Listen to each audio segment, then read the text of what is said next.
And good morning. It's 7:04 on this Tuesday, September 23rd. It's time to head to Studio B for Colwman and Company. Our guest host today, Judge Barry Tatum. We're great. Welcome to Colwman and Company. This is Barry Tatum. Colwman's on special assignment, as we like to say. And,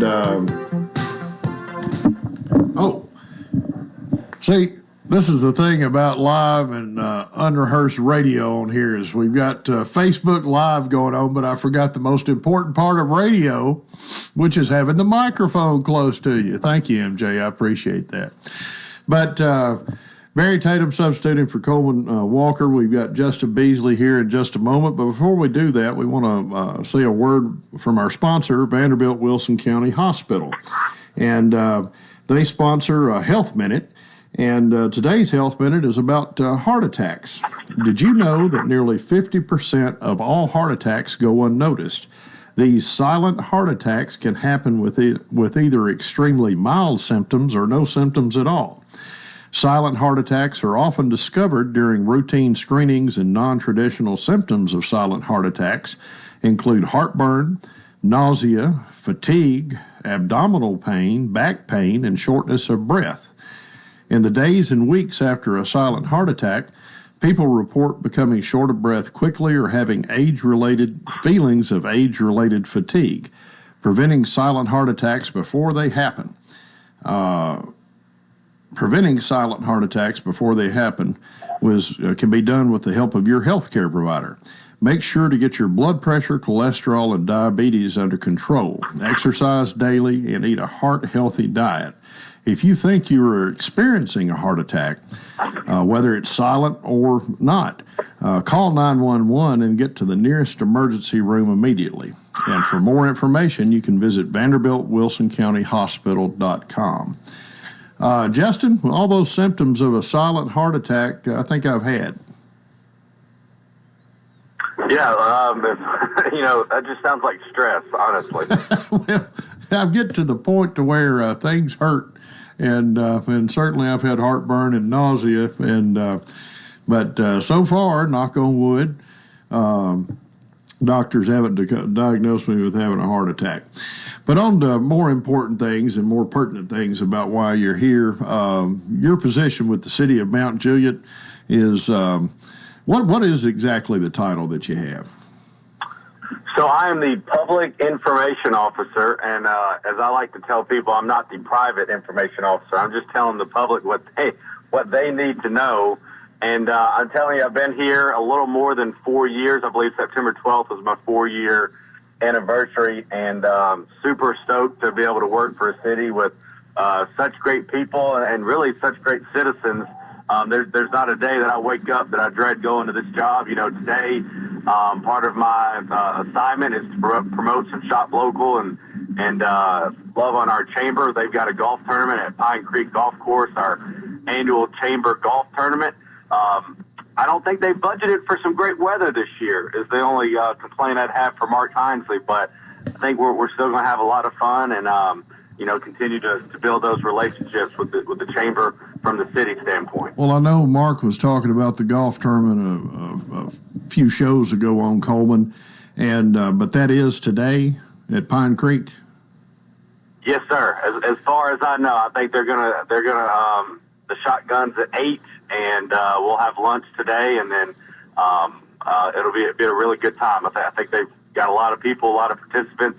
Mark Hinesley, president, chamber, CEO, all that, does a really good job, and we like to ride his coattails. Well, that's that's one thing about Mark is he's not going to do anything halfway, and he's been a cheerleader for Mount Juliet and Greater Wilson County for years now, and has done a great job. But you answered my question about being the public information officer on that, and you sort of alluded to it. Your job wouldn't be as exciting, or I suspect if things were dull and nothing ever changed, but things are always changing and growing in Mount Juliet. Absolutely. The nature of my job, I've always told people, a city that maybe had 5 or 10,000 people that was incorporated 10, 15 years ago, probably wouldn't have the need for a public information officer. But somebody that's been incorporated for 50 plus years and been in existence longer than that, with around 45,000 residents and tons of events, tons of news when it comes to your fire, police department, what the city is doing, with road improvements, infrastructure. It just came a time, I believe, before I was here, where we needed somebody to get the message out and also get the message out timely, accurately, so the public wouldn't be able to just make up their own narrative online, as we've seen is the case really all around the world. So I take a lot of great pride in it. I come from a television background, so I understand how important that is. And again, I'm truly blessed because I really call Mount Juliet home. I really love the people here, and every day is different. Kind of like when I was in television, every day is going to be different. Not every day is going to be the same. I'm not confined to my desk from 9 to 5, so it's been a huge blessing to me personally. Well, speaking of events, there was one this past Sunday at Charlie Daniels Park. Excuse me, I believe a memorial for gathering for Charlie Kirk. I think that happened from 4 to 6. It was originally supposed to be at Lebanon, but the venue got changed. I didn't make it down to Mount Juliet, but that's another story. But how was the turnout there for that? Yes, sir. The reports back from what I hear was a fantastic crowd, a fantastic gathering. And, shout out to our interim parks director, Ross Hudson, working in conjunction with our city manager, Kenny Martin, and the rest of the elected body. We really did pivot really quick to be able to host that event. We were fortunate enough to have that space near the amphitheater open on that Sunday and able to cater to them and make sure that they got everything that they needed to have a smooth, safe, and secure event. Something we did last night with the Board of Commission, and a lot of people in their opening comments with our elected body mentioned Charlie Kirk and what he meant to them and the legacy that he will live on. We actually passed a resolution last night to end our meeting to honor the life and legacy of Charles James Kirk, also known as Charlie. That was sponsored by our Mayor, James Manis, and Art Giles, our District 1 Commissioner. That passed with a 4-0 vote.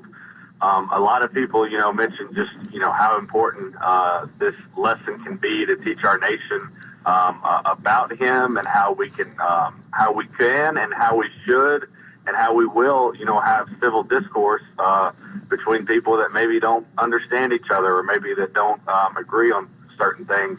I think that's what separates America from everybody else is that we can agree to disagree, but do it in a polite and kind way. So hopefully that legacy will live on. But I do want to mention one thing. Tyson Beavers, he is one of our Mount Juliet Police Explorers, a great young man with a head full of hair. He works at Andy's, and we're big fans of him. He's actually going to open up the first Turning Point chapter in Wilson County. He got a chance to present on that last night at the end of the meeting, and you're already starting to see the impact that Charlie Kirk is leaving. So I imagine you're going to see a lot of different chapters, Turning Point chapters. Of course, Turning Point was who Charlie Kirk was the CEO of. If somebody's listening, not aware with that, he's going to inspire a young generation to start plenty of those chapters. So that's really encouraging to see of our next generation. All right. So you had a council meeting last night. Wasn't aware of that, and certainly wasn't there. But was there anything newsworthy that came out of the council meeting? Yes, sir. There was. It's 7:13, so I know you're close to a break. So I will save some of the nuts and bolts. But you can do a teaser. Break, but I would like to mention just a couple of things that I can squeeze in real quick, and maybe you can ask a follow up on the next side of the break. But some big openings coming to Mount Juliet. Sprouts, specifically October 17th, is coming online. They're going to do a ribbon cutting at 6:45, which means I'm going to have to get up even earlier than I did for this interview, Judge Tatum. And this week on Thursday, Campione's Taste of Chicago. Many people know them out of Gallatin. They serve the deep dish Chicago pizzas, also have the great hot dogs and Italian beef. They're going to open up Thursday, I believe, 11 o'clock until 8. They are going to be by the Dairy Queen on North Mount Juliet Road. You can tune in to our Facebook page on the City of Mount Juliet. A lot of people have followed and clicked and liked and shared their excitement with that. And we love the positive comments, Judge Tatum. So we're excited about that. So 2 big additions coming to our city. And while I mentioned Sprouts, just in front of that, that's at Everett Downs across from Mount Juliet Church of Christ. We are actually putting up a new traffic signal paid for by the developer where Sprouts is going on, Everett Downs, of course, and that's going to be a welcomed addition because that's going to have an impact on our roads with people coming and going from Sprouts and the other tenants around that. So getting some infrastructure needs there, getting our first organic grocer in Mount Juliet's history, which is a big deal for us. I know Kenny Martin, who has been in economic development as a city manager, along with Jennifer Hamlin, who is our development services director, have worked tirelessly to present and showcase the city to get Sprouts. And October 17th, we'll have it for the residents. That's for convenience. Well, that's a good place to break right now. MJ's got the traffic report and the commercial messages queued up, so we'll be back to talk more about Mount Juliet when we come back from the break. Thanks, MJ? Judge. Let's see what's happening on the roadways. It's all brought to you by Absolute Kubota. High performance, high horsepower, 0% financing is still a thing. Now's the best time to save on new Kubota L-Series tractors, rated #1 for durability and owner experience in the U.S. Absolute Kubota, 1506 West Main. Now at traffic, here's Chuck. Good morning. Finally moving a little bit better. 24 east at Sam Ridley from the earlier wreck. Now we got a crash in Rutherford County. 24 westbound, just past 840. It's over to the left-hand side. You're able to get around it, but it's just so heavy right now in that area. Rutherford County, leaving Murfreesboro, Rutherford County, headed towards Nashville on 24 west near 840 on that crash. It's been busy this morning and still is right now through Donaldson, Hermitage on 40 west coming past B&A Airport. When you need dependable towing for your car or truck, call STR Towing and Recovery. I'm Commander Chuck with your on-time traffic. The refreshing cool after coming in from a hot summer day. The perfect temperature to kick off your shoes and relax with a good book. When the weather heats up, a new Rheem AC system will surround your family in total comfort. Are you feeling it? Rheem, the new degree of comfort. Financing available through TVA's Energy Right program and your local power company. Call Randy's Heat and Air 237-3604. Rheem, the new degree of comfort. Where a patient starts their cancer care matters. And here, that means Vanderbilt Ingram Cancer Center, Wilson County. It's Vanderbilt level care without making the drive to Nashville. From screening to diagnosis to treatment and recovery, patients can get all the care they need right here close to home. So now, having the best care team and most advanced treatment is closer than ever. Vanderbilt Ingram Cancer Center, making cancer care personal. Welcome back to Colwman and Company. This is Barry Tatum substituting for Colwman, who's on special assignment, as we like to say. And we're talking with Justin Beasley, who's the Public Information Officer for the City of Mount Juliet. Covered a couple of big openings, also the Chamber of Commerce golf tournament that's going on today. And now that we're back on this, going to talk to Justin a little bit more about what's happening in the city of Mount Juliet, things to look forward to. We've heard about Sprouts, and we've heard about, you're going to have to help me with that name again, Justin, Campiano Chicago style? Campiones, but that's close. We'll any pub is good pub, right? Well, yeah, that's it. Even if they mispronounce your name, if they come eat, that's all right. Hey, we've got a lot of pizza places in Mount Juliet, and we love them all. You know, we opened up Dutch Bros last week, and we just want to be clear and concise that we love all the coffee and all the pizza.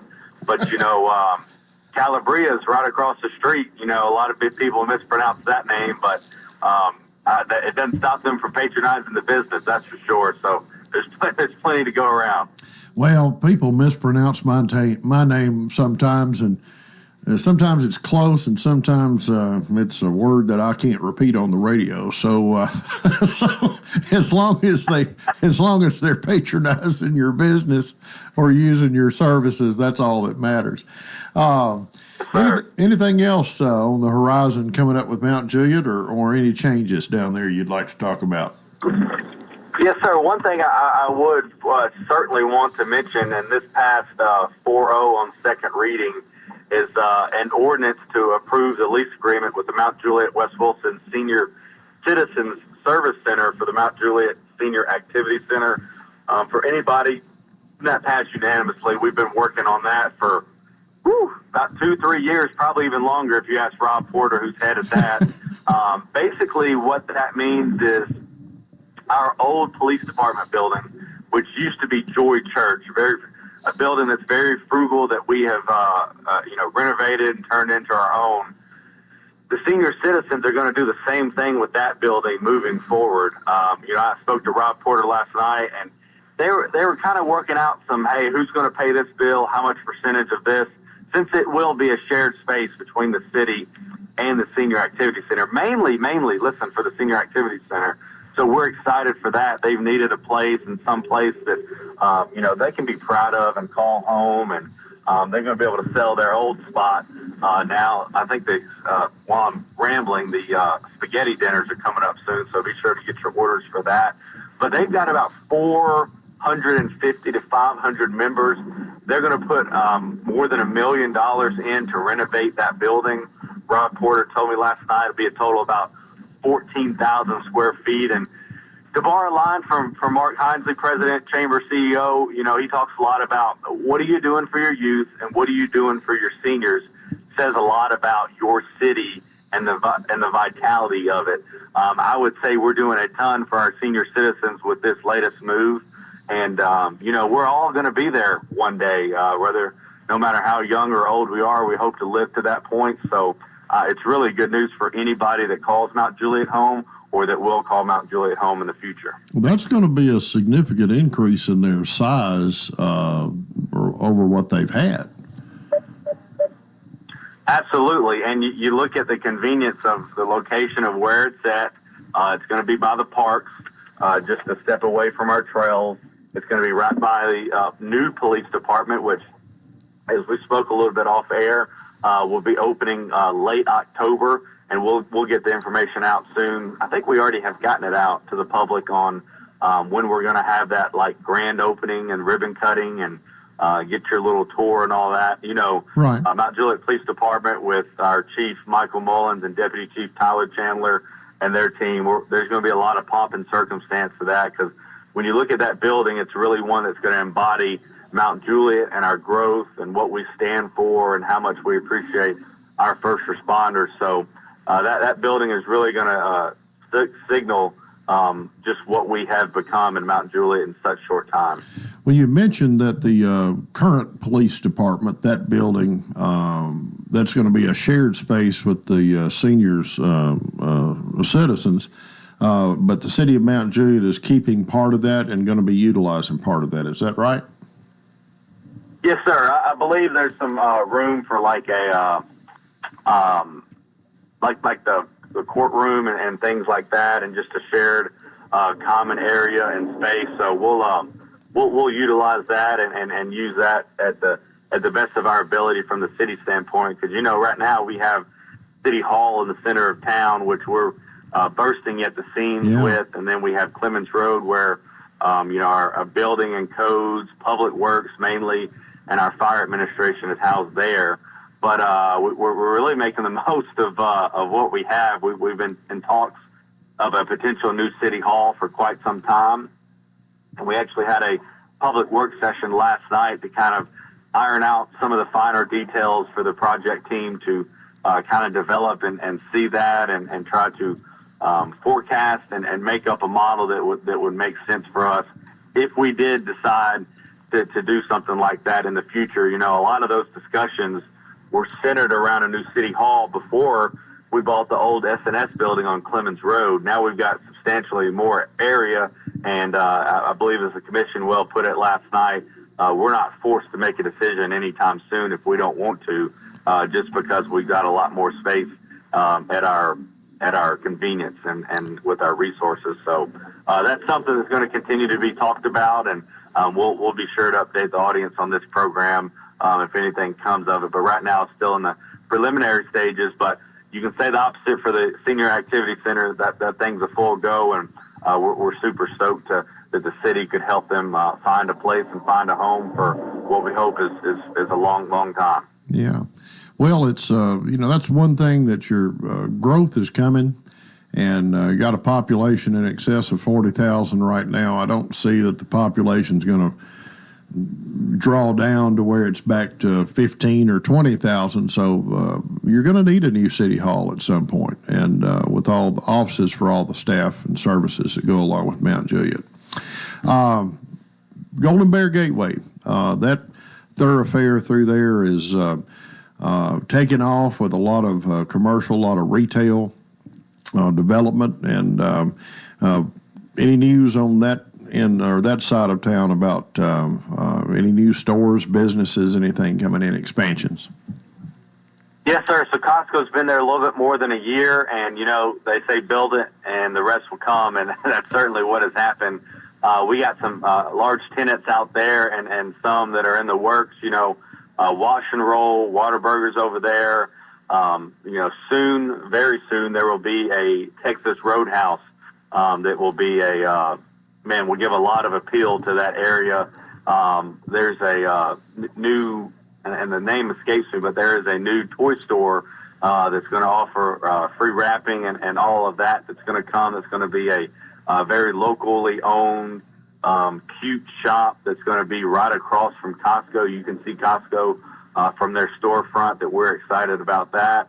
And, I just tell you, that area is blowing up. I feel like every time we do a news interview with local news out of Nashville or even locally, they're wanting to know what is happening on Golden Bear. Our city manager aptly says it's named Golden Bear because it is golden in every shape and form. It's the future of our city. And, Providence was a big deal when we invited it online some 20 years ago, and I think Golden Bear is going to be able to rival and match that in a very good way. Our elected body is doing a really good job at with that area of making sure it grows responsibly and over time, and we're excited to see how everything unfolds. Now, on the west side of Mount Juliet, there was talk at one point about a new interchange on the west side, I guess, where maybe Central Pike crosses over Interstate 40. What's the status on that, or is Golden Bear alleviated that? So Central Pike interchange is still in the works, and I'll tell you, I'm glad you mentioned that. That's really big news for the city. So right now we're in the TDOT's 10-year plan, and they would start construction on that in 2031. Our elected body with our mayor and our city manager met with Governor Lee, had a meeting that went over and extended its time. But, the city offered up $25 million to try to expedite that process. And, of course, we have language in it now after a successful meeting that says, hey, we're paying $25 million up front, but, it's obviously got to be done in a certain amount of time, or it wouldn't make sense for us to just offer $25 million if we didn't get it expedited. But what I want to say here is that our Director of Public Works, Matt White, he secured a federal grant of almost $25 million as well, and that is contingent on 2029 barrels and construction start. So we might have moved that project up 2 years even earlier than what we had originally expected with TDOT. I think we'll know early next year. So by my math, and my math's not great, that's around $50 million for a project that's about $100 million that's already funded and expedited, and it's going to be here earlier and sooner rather than later. And we've talked about the Central Pike interchange from what I know, from what I've been told, longer than I've been alive. I think that is music to many, many people's ears in Mount Juliet and Wilson County as a whole. Well, it would certainly alleviate a lot of the commuter traffic that you would have. Of course, you want to keep folks going through the commercial and retail areas, but if you're headed to the airport, headed to Nashville to work, or if people are coming from Nashville up to Mount Juliet to shop, anytime that you offer more alternatives to get out or access points, that's a good thing. I want to give you a little shout out. I live and work in Lebanon, of course, and drive over our railroad crossings, and I've made it known that some of them are in desperate need of repair. Y'all had one down there on Mount Juliet Road, and I heard you talking to Colwman on it several months ago that y'all were going to work on that. I drove over that a couple of weeks ago, and I couldn't tell that it was hardly a railroad track there. So kudos to y'all for stepping up and fixing that. Total team effort. Our elected body recognized the need. Our city manager brought it to them. Public Works did a great job of making sure it was in the right hands with R.J. Colwman, and then our fire, police, making sure, directing traffic, making sure everybody knew about it well ahead of time. So that's a total team effort. That's government work at its best. It really is, and we're proud to look at that and to run over it and drive over it and know that smooth sailing from here on out. All right. Justin, I don't know how you know it, but the second hand is about to hit the 12. You finished perfectly on time. I wish you well. Stay dry at the golf tournament, and appreciate your time on Colwman and Company. Yes, sir. Thank y'all so much. Y'all have a blessed week. All right. You too. And with that, folks, MJ's got the headphones on. We'll get a traffic update and a word from our sponsors. Thanks, Judge. Let's see what's happening on the roadways. Thanks to our friends at Bates Ford. And get a battery installed in most vehicles. $199.95. Bates Ford, 1780 Franklin Road. Now at traffic, here's Chuck. Good morning in Rutherford County. They're still on the scene of this overturned vehicle. It's over to the left lane, but there's still some rubbernecking associated with this crash on 24 westbound, just past 840. It's so heavy right now. I can't emphasize that enough. Coming in from Rutherford County, headed towards Nashville on 24. Also having to put up with some rain showers moving through parts of Middle Tennessee. Heavy traffic continues out of Wilson County right now with that steady flow of traffic actually on 40 westbound as you head through the Hermitage area towards Donaldson. When you need dependable towing for your car, big truck, call STR Towing and Recovery. I'm Commander Chuck with your on-time traffic. Everyday Fiestas offers party rentals on everything you need for your special event. Birthdays, weddings, corporate events, they have you covered. Tables, chairs, tents, linens, dance floor, and so much more. Visit their new showroom in Lebanon at 713 East Main Street in the old Ferguson's building. Find them every day at fiestas.com or on Facebook. Everyday Fiestas offers party rentals that can transform your vision into a beautiful reality. Mention this ad to receive 10% off. Cedar City RV, your destination for all things camping. Whether you're looking for travel trailers, fifth wheels, or anything in between, Cedar City RV has you covered. We proudly offer top brands like Forest River, Palomino, Rockwood, Coachman, and more. Plus, expert service after the sale to keep you on the road with confidence. Financing is available, making it easier than ever to start your next adventure. Visit us online at cedarcityrv.com or stop by our location at 1102 Sparta Pike in Lebanon to explore new and previously enjoyed models today. What is your passion? How can you use that passion to enrich your community? Hi, this is Melanie Minter, President and CEO of the Lebanon-Wilson County Chamber of Commerce. Your chamber is the resource for making connections to fulfill your passion. Whether education, nonprofit, agriculture, entertainment, or government relations, Wilson County offers a place for you to be involved. Your chamber connects businesses, individuals, and your passion to the community. We have an enthusiasm for excellence. Join us and catch the spirit. Call or visit our office at 149 Public Square in Lebanon. We'll have partly to mostly cloudy skies for today with a good chance of showers and thunderstorms, highs to be in the lower 80s. Occasional rain showers continue tonight, lows in the upper 60s, and then partly cloudy with scattered showers and thunderstorms on Wednesday. Some of those may be strong to severe, highs in the upper 70s. This weather forecast brought to you by Walker Auction and Realty, professional auction and real estate services. Get top dollar for your home, land, or personal property. Log on to MikeWalkerAuctions.com. Conversation. Welcome back to Colwman and Company. This is Barry Tatum substituting for Colwman, who's on special assignment on this rainy Tuesday morning. Colwman always likes to talk about the weather, and it was, what do you call it, a frog strangler this morning, part of the time when I was coming in to the radio station. But on Tuesday morning, second segment, we always have a spot sponsored by Hearthside Senior Living Retirement and Assisted Living Community, located at 215 Castle Heights North Avenue, and that phone number is 615-443-9483. 1994. But I'm so glad to have Sean Dozier here this morning. Good morning. Well, I'm glad to be here with you, Judge. Well, I tell you, we always have a good time on Tuesdays, and it's good to see you here every once in a while. Every once in a while, and when he told me, I thought, well, I'm friends with Sean, known him since back in the Nashville Super Speedway days. That's now, right. Something I've learned about you What's I that? did not know. What's that? That your father is Buck Dozier. That's right. That's right. And who was the Nashville fire chief. He was fire chief for many years and councilman at large and coach at David Lipscomb High School back in the 70s and played Mike Jennings' Watertown back in the day in the Lions Bowl, if you remember those days. But he's had a long history in Nashville and still doing great. Well, I did not make that connection for whatever reason, and until sometime in the last couple of years, I heard mention of it, and it just I thought I'm going to ask him about it next time I see him. There's some Doziers in Wilson County too, but we're not related. We're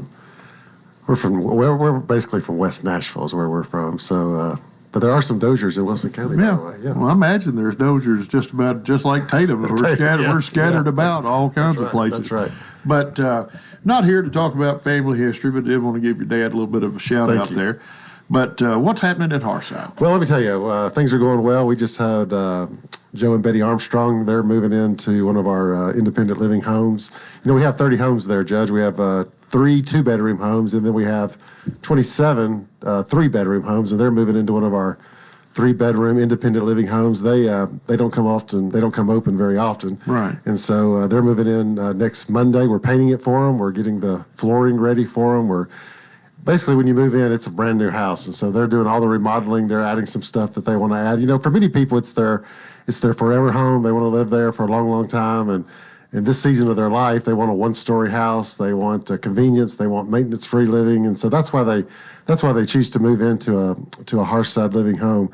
We have several people move. In fact, they're moving across the street from Academy Place. A lot of people move from condos, or they move from these large houses they've had for many, many years, or farms they've had for many, many years. They just don't want to keep up the maintenance anymore. And so they're moving in next week, and I'm excited about that. And then in our assisted living, we have several folks moving in. We've had several move to skilled nursing facilities over the last few weeks. And so we have several folks moving in there. And so the assisted living is staying full. So all in all, we're got a lot of transitions going on, but once they get there, Judge, they love it. I've had no complaints. Every once in a while we have a challenge, but when you move into independent living, you're truly independent living. You come and go as you please. You cook. You do all the stuff you have. You have your family over. It's a community. That's what it is. And then in the assisted living, as Colwman likes to say, it's that season of life where you just need a little extra helping hand, and that's what we do. Well, see, it's looking more and more attractive to me. Do you want to go to that tractor every single day? And do you want to take care of that big old house? If you come to Harside, we take care of it for you. That's what I'm saying. It's just like you would miss your tractor. I'm not wrong. Come on, you would miss your tractor. I couldn't bring my tractor. No, well, you could, I guess. If you want to mow for us, that'd save us some money. Well, it's an adjustment for somebody who's had that. Like you said, they've lived independently somewhere, and then they decide they want to scale back, and particularly when they go to assisted living. But you said people transition. It's a transition, yeah. How long does it take? Well, for independent living, they move in and they're once they unpack their boxes and once they get settled, they're good to go. But the assisted living takes a couple weeks to get settled. When you're used to living alone, when you're used to having to find, something to eat or remember to take your medication timely, it's a big adjustment when you have 3 meals a day, you start gaining weight. When you get your medication timely, you start feeling better. When you get 8 hours of sleep, you wake up ready to go. So it really does make a difference. I tell people, every week on this show, I say, give me 2 or 3 weeks, you'll see a difference in somebody's attitude and their health and their life, and it really does. It does make a difference. Assisted livings are not someplace you just go and just, sit unless you want to. We have several people that do. They like to just sit and watch TV. But several people like to come and be involved. They go to activities. They go to 3 meals a day. It's a season of their life where they can really enjoy it and, get that extra help that they need. Do you take, as part of that do you take day trips somewhere? Take day trips. We have a nice new bus we bought, and we, in fact, we're going to their most favorite place this week on Thursday. We're going to Snow White. Ooh. Yeah. So we take people out to Snow White. We went down to Shop Springs Creamery last month. I'm seeing a trend here. Weight gaining, Snow White, Shop Springs Creamery. That's right. Yeah, 3 meals a day. Ice cream. Ice cream. Gotta have the ice cream. In fact, this is funny. Every day at lunch they get ice cream, but on Tuesdays today they get extra ice cream. So I mean, ice cream when you get into a certain age, like my age, you like ice cream. Oh yeah. we eat a lot of ice cream at Hearthside, which is unfortunate for me. Do you ever do homemade ice cream? We do homemade ice cream sometimes. We have those. We're not supposed to. The state. When you're assisted living, you have to follow state guidelines, but don't tell anybody. We sometimes have homemade ice cream. Well, that's we don't tell anybody. You folks on Facebook Live, don't share that with the state or anybody. Yeah. We're just talking amongst friends here. But we've had about 6 or 7 minutes here to talk about Hearthside, and Colwman told me, he thinks I don't listen, but I can pretty well tell you who his sponsors are first and second half throughout the week, different days, and I knew it was going to be Sean. And he said, "Don't forget the Hearthside hello." Well, that's an important part of my commercial here. Yeah. And today is Dawn Willis. I saw Dawn Willis on Sunday night at our life group, and she's married to Andy Willis, and Dawn teaches, I think, kindergarten at Coles Ferry Elementary, and she is my Hearthside hello. You know Dawn? Yeah, I know Dawn, and I know Andy. Oh, okay. She's definitely deserving of a Hearthside hello. Yeah, she is. She definitely is. So anyway, Dawn Willis is my Hearthside hello. Hope she has a great day. She's probably already in school. So but if you see Dawn Willis, tell her she got a Hearthside hello. All right. Well, be sure and tell Dawn, and Andy's a good guy. He is a great guy. But he's one of the only people that can have me rolling in the floor laughing. He is hysterical. Oh, well, we'll find some big guys and put you on the floor and get you to laugh. He is funny. Sean, thank you for your time. Thank you very much. Good to see you, Judge. Good to see you, too. And thanks to Hearthside Senior Living, Retirement, and Assisted Living Community for their support of Colwman and Company on the Tuesday mornings. And another thing that Colwman does when he calls me, he says, I need can you cover for me? He usually has somebody lined up. And but this time he said, I don't have anybody for the second half. Give me a few days. And he reached out to me a day or two later, and he said, I haven't got anybody yet. And if you know of anybody, and I thought he said if you owe anybody, so that's a pretty long list. But he said if you know of anybody, let me know. So I've invited 2 folks, colleagues, friends, work with, and we have Tori Brewington. Good morning. Good morning, Judge. Is this your first time on the radio? It sure is. Are you nervous? A little bit. Well, you don't need to be. And we also have Gary Vandiver. Good morning, sir. You're not nervous at all, are you? Not at all. Okay. But Gary and Tori run our Wilson County Teen Court, and I ran it by Colwman, and he said, that'll be a great program. So before we get into the nuts and bolts of Teen Court, tell us a little bit about you, Gary, to start with. That's enough. And no, go ahead, Gary. Originally from Crossville, graduated from Cumberland County High School in '68, graduated from MTSU in '73, from YMCA Knight Law School in '79, practiced law here for 31 years, was the only probation and parole officer in Wilson County for 7 years after B.J. Hagan retired. Then started practicing law, then became a youth service officer in your court for 10 years, and then for the last year and a half have been doing teen court and thoroughly enjoy it. Well, I'm glad to hear that. It's thank you. It's good to get feedback every 20 years or so. But and then we have Tori Brewington. Tell us a little bit about you. So I'm born and raised Lebanon gal. Went to school out at Carroll Oakland and then Lebanon High School, and then I went 4 years at Cumberland. Graduated Lebanon in 2011 and Cumberland in 2015. Been working for the court system for about 7 years now as a deputy clerk in the juvenile court, and like Gary said, about the past year and a half, we've been getting this teen court program back up and going. And for family-wise, your family, your mother was postmaster at Watertown. Watertown.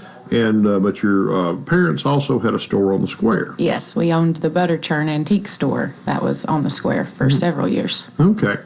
But with all that being said, just a little bit of background before we do go to the commercial break. Back about 2000, year 2000, Linda Shink approached me asking me if I was aware of a program called Teen Court, and I said yes, I'm aware of it. And she said, would you have any opposition to having one here? And I said, I'd love to have one here. It's just a matter of finding somebody to run it. So with Linda's energy, anybody who knows Linda Shink just knows what a asset she is to our community and what a great person she is.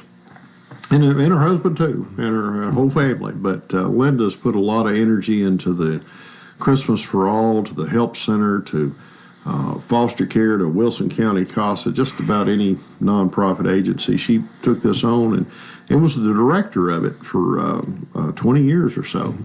And then the COVID episode came along, and about the same time, Linda was looking to slow down or move in a different direction, and we kind of lapsed for a bit. So y'all have resurrected Teen Court, and for folks who do not know what it is, we'll come back on our second half after a word from our sponsors and a traffic report to hear about the nuts and bolts, what it's supposed to do, and what, if anything, people in the community may want to try to participate. So with that, MJ, we'll go to your services. Thank you. Excellent. Thanks, Judge. Let's see what's happening on the roadways. And it's all brought to you by Absolute Kubota. High performance, high horsepower. 0% financing is still a thing. Now's the best time to save on new Kubota L-Series tractors, rated #1 for durability and owner experience in the U.S. Absolute Kubota, 1506 West Main. Now at traffic, here's Chuck. Good morning. Still trying to work this wreck at Rutherford County. Still some rubbernecking delays associated with it. 24 westbound, just past 840. Trying to move a little bit better. 24 east at Sam Ridley from that earlier crash involving that truck. It is heavy now. Vietnam Vets westbound at Conference Drive. As you get onto that ramp from Vietnam Vets onto 65 going south, looks like it was running a little bit slow in Bellevue with that volume on 40 eastbound near Highway 70. Again, lots of rain out here affecting rush hour traffic. Give yourself extra time. Stein Dental Care in Nashville has over 350 wonderful 5-star Google reviews. Call Stein Dental Care at 540-0888. I'm Commander Chuck with your on-time traffic. Together in faith and care. This is Sean Dozier at Harshside Senior Living. Since 1994, Harshside has been focused on its residents for the glory of God and the enjoyment and security of all its residents. This mission, expressed initially by Dr. Jimmy Morris, continues to guide us today. Located in the heart of Lebanon, our respected, locally owned, nonprofit assisted living community offers a warm and welcoming environment. Schedule your tour today. Contact us at 615-443-1994. Your Lebanon High football team is back on the field, and we're back in the booth. Join Donald Gann, Joe Gardner, and myself, John Boyce, as the Blue Devils hit the gridiron each week. Lebanon football is brought to you by Bates Ford, Bird Iron Supply, Fakes and Hooker, Kay Maynard with State Farm Insurance, Kenny Salas and the Salas Realty Group, Lebanon Police Chief Mike Justice, Wilson County Sheriff Robert Bryant, Shannon Speck Electric, Sports World, Rackley Roofing Company, Wilson Bank and Trust, and Lebanon Mayor Rick Bell. This Friday, your Blue Devils will be hosting Hillsborough High School. Pre-game at 6:30, kickoff at 7. Welcome back to Colwman and Company. We're on the home stretch here talking with Gary Vanderver and Corey Brungton about Wilson County Teen Court. But Gary, tell us a little bit about what the role or function of Teen Court is, how it's a part of the juvenile justice system. We started recruiting for Teen Court in February of 2024. We recruited through various churches. We recruited through the high schools, through the junior high schools.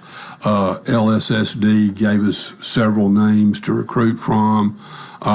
Lebanon High School and the Wilson County Board of Education gave us names. And what we do, we have juveniles that actually volunteer to come in one night a month. It's generally the second Monday of every month, and they sit as jurors and hear delinquency and unruly cases. When the legislature developed teen court, they gave a list of different kinds of cases that we could hear, and they gave a list of different types of punishments that teen court could render. So we have an intake. 1 month, we'll explain to the kids that are being charged with a delinquent offense what teen court is, what the potential punishments could be. They have to give up their right to have an attorney. They essentially admit that whatever the officer said in the complaint is true. The next month, they'll come into court. We will read that petition to the jury. We'll ask the child, what's your side of this? And their parents are with them. And their parents are with them. What's your side of this? How did it happen? We give them a chance to explain. Then we ask the parent, well, what did you do as a result of this? And the parent will tell us whatever action they took. Then we give the members of the jury a chance to ask questions. Once that happens, then the jury goes back into the jury room and deliberates. And they have a jury form that lists all the various things that they can do. The foreman signs it, and when they decide on the punishment, they come back out. We read it to the child and the parent, and then Tori will get them to sign the agreement that they're going to do whatever the jury ordered them to do within the next 90 days. If they complete that within the next 90-day period of time, then their record can be dismissed. So it's a way to avoid, I assume, for first-time offenders. Generally first-time offenders, yes, sir. And you said the state mandates on there that it's a limited number. It's not just anything. If you have a serious felony, that wouldn't be up. We can't hear murders. We can't hear rapes. We can't hear anything like that, carjackings. We get our cases through the juvenile court and through the youth service officers. They screen out cases that there may be mental health issues, there may be serious drug issues. We don't deal with those things. When we have court security officers present in court. We also have the several SROs present, so it's completely safe for everyone. The kids that volunteer as jurors, our seniors this year, we gave them a small scholarship. We give them community service hours that can be used for Tennessee Hope and Tennessee Promise. They get a certificate of participation from the Tennessee Secretary of State. So we try to make it useful for them. We also have speakers come in every month and speak. Mayor Hutto has come in. Donnie Self with the Board of Education has come in. Elvis Huff from Wilson Bank came in. Number of people. A number of people. We have Clark Boyd's coming in the next month or so. So we have people from all walks of life come in and talk to the kids about community values, community service, and things that are of interest to them. Now, Tori, you've said you've been with the court system for 7 years, so you kind of saw this, how it had been before, and you see how it is now. As far as having speakers come in, and every teen court across the state's a little bit different. Absolutely. But what has been your impression since you started on this role about a year and a half, 2 years ago? I just think it's a really awesome program for these kids. Just getting the experience and the knowledge of the court system, and then also trying to think of the word. Their they're able to relate to the defendants better than a man who's, of your age sitting on the bench. So I just feel like it's a little more relatable. I hear laughter in the background. So I know it's not as intimidating for the defendants to come in. They're all, when you get in trouble, when you're caught, you get scared. But whenever you come to teen court, I sit in juvenile court and I sit in teen court. So I see the difference of the settings. And I just think our jurors are really learning a lot by learning from their peers' mistakes as one aspect, and then also trying to think of ways to prevent these kids from repeating the same mistakes. And they're really passionate, and it's awesome to see. One of the things that struck me over the course that this teen court's been in existence is when you go through school and you have a civics class or you have a government class or an American history class, and they talk about one of the fundamental rights we have under our Bill of Rights and is a right to a trial of jury by your peers. Right. Well, juveniles don't have that. There's no provision for any sort of jury trial like an adult would have.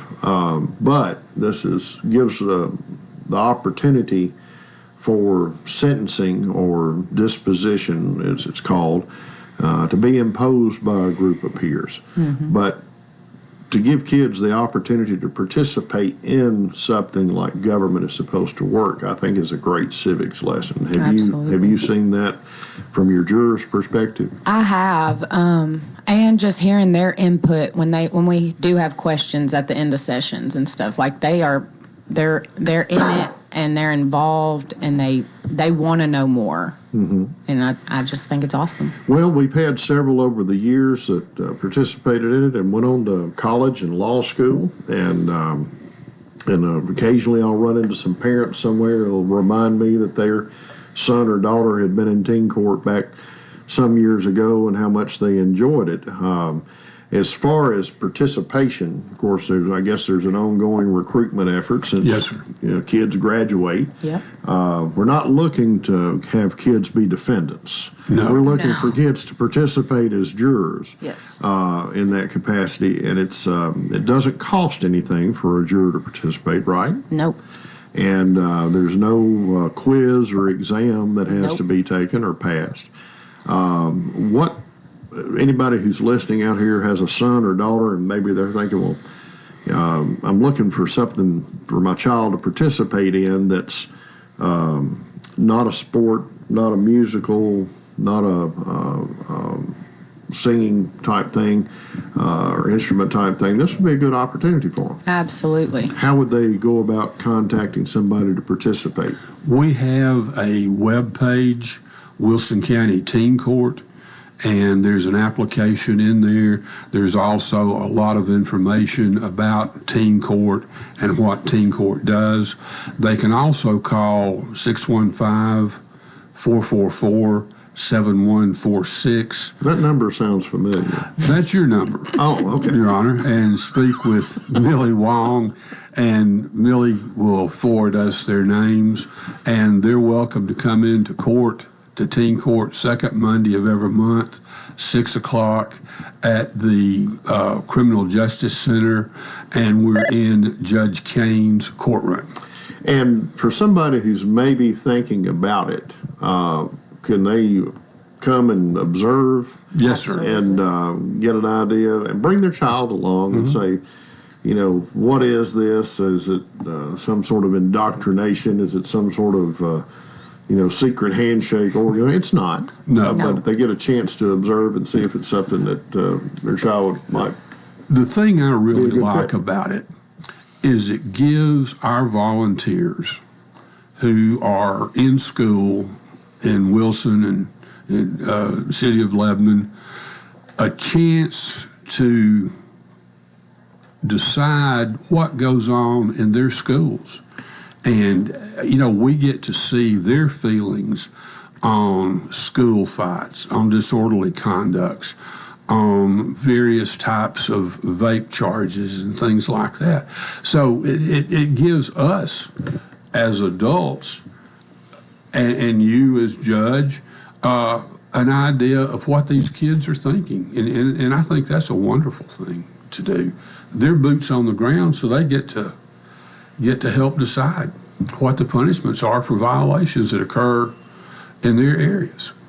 And that is 6th through 12th grade volunteers are all welcome. And another thing that parents always ask, like, what if they have to miss next month? Or that's okay. We don't mandate you have to be here every month. You don't have to even tell us if you can't come. We want you there, and we appreciate all the volunteers we can get, but it's not something that you have to come every single month, like if you have other obligations. Well, and I know we've had kids that are playing sports and kids that are in drama clubs and have other activities or travel ball, those types of things. So the bigger pool that you can have, the better to draw from. Absolutely. And on a given night when you do Monday, what's the most jury hearings that you've had? Hearings about probably 12. Okay, so in one night you can dispose of 12 cases. Yes, sir. All right. We generally average between 8 and 12 cases a night, and the number of kids on our juries is based on the number of cases we have that night.